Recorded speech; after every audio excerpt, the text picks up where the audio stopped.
Apa yang kau inginkan ku perbuat bagimu? Tuhan, semoga aku melihat. Melihatlah, imanmu telah menyelamatkan dikau. Dalam nama Bapa dan Putra dan Roh Kudus. Amin. Kasih karunia dan damai sejahtera dari Allah Bapa dan dari Tuhan kita Yesus Kristus besertamu. Dan sertamu juga. Konfrater, ibu bapa, saudari-saudara, rekan muda, remaja, anak-anak yang dikasihi dan mengasihi Tuhan, selamat siang. Selamat berjumpa kembali dalam Pranekaristi online ini. Hari ini adalah hari Senin dalam pekan biasa ke-33. Kita akan diajak untuk bersama-sama belajar dari seorang pengemis buta yang pekerjaannya setiap hari meminta-minta, tetapi karena pengharapan dan imannya akan Tuhan Yesus menjadikan dirinya sebagai berkat. Marilah berdoa. Allah Bapa kami yang Maha Rahim, ampunilah kami dan perkenankanlah kami memandang Engkau dalam diri Yesus Putra Daud.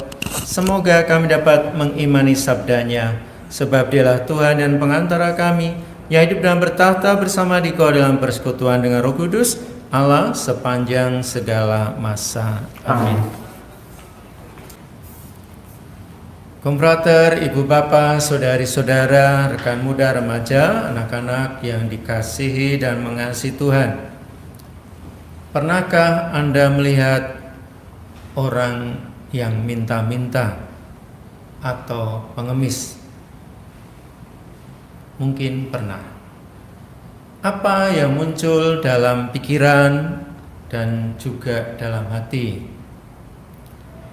Atau mungkin juga melihat orang yang minta-minta, pengemis, dan juga buta. Kalau tadi hanya minta-minta, tetapi bisa melihat, sekarang minta-minta dan orangnya itu buta. Apa yang muncul dalam pikiran atau hati? Anda tentu punya pengalaman masing-masing, pikiran dan komentar-komentar mengenai hal itu. Namun kita pada perayaan Ekaristi siang ini diajak untuk melihat dalam sudut pandang kitab suci dari Injil Lukas, apa yang terjadi pada diri seorang buta yang minta-minta di sekitar Yeriko.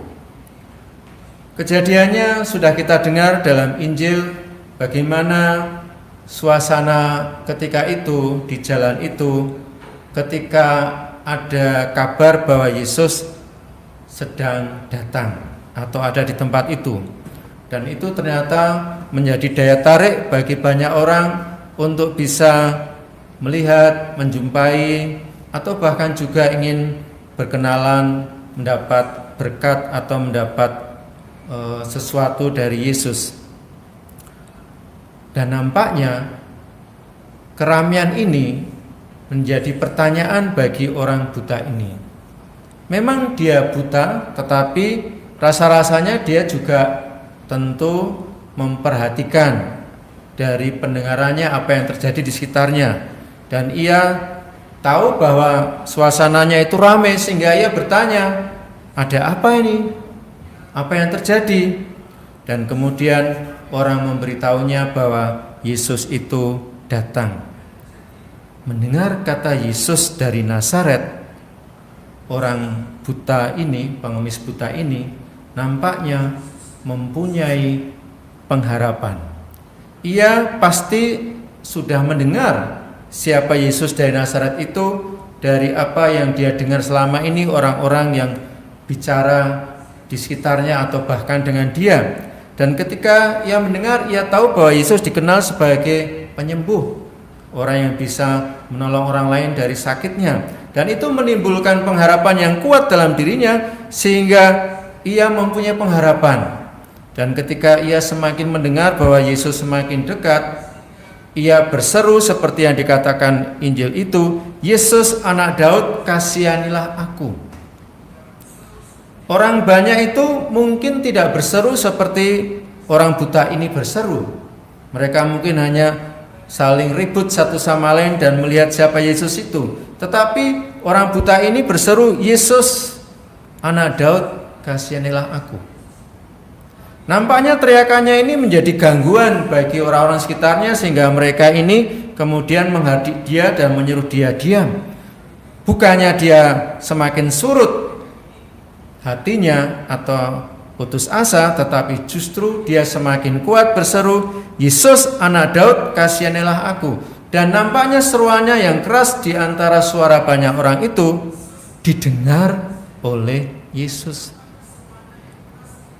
Dan ketika Yesus memperhatikan suara itu, dia minta pada orang di dekatnya supaya orang ini dibawa kepadanya.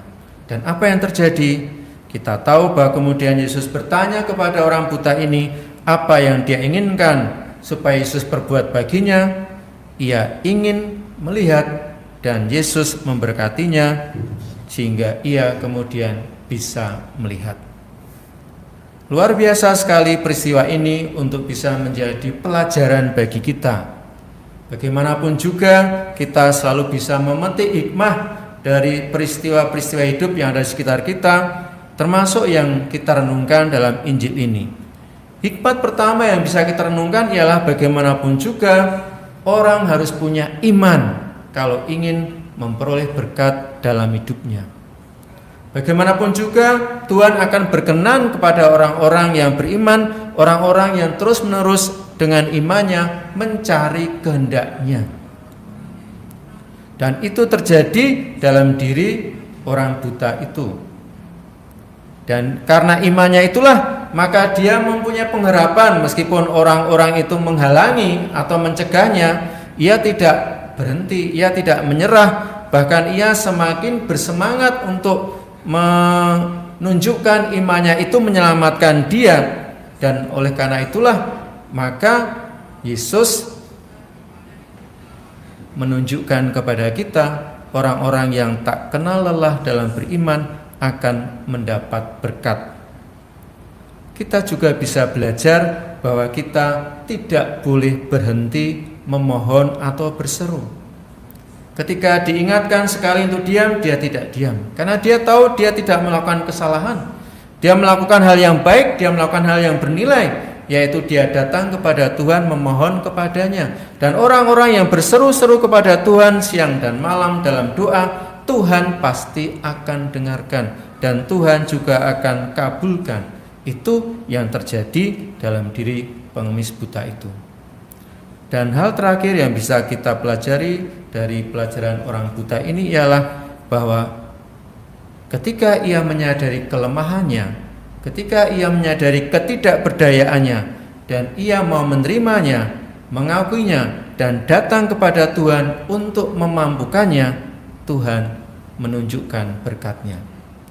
Kita mungkin bisa melakukan banyak hal dalam kehidupan ini, tetapi kita toh tetap mempunyai keterbatasan, ketidakberdayaan dalam hal-hal yang kita tidak tahu, atau mungkin hal-hal yang kita sudah tahu dan apa yang akan terjadi kemudian, tetapi itu tidak boleh menghentikan kita untuk tetap mengakui keterbatasan kita, bahwa kita tetap membutuhkan Tuhan hadir dalam hidup kita dan menjadi berkat, memberkati hidup kita.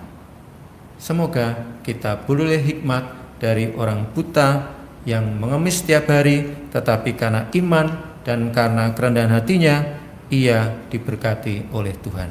Kemuliaan kepada Bapa dan Putra dan Roh Kudus.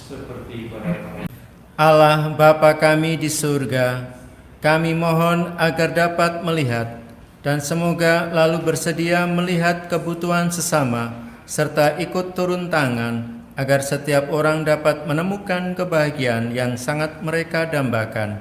Demi Kristus Tuhan dan pengantara kami. Amin. Tuhan sertamu. Dan sertamu juga. Kita semua, keluarga kita, niat-niat baik dan usaha-usaha kita dilindungi, dikuatkan dan diberkati oleh Allah yang penuh kasih, Bapa dan Putra dan Roh Kudus. Amin. Dengan demikian Pranekaristi telah selesai. Mari kita pergi, kita diutus.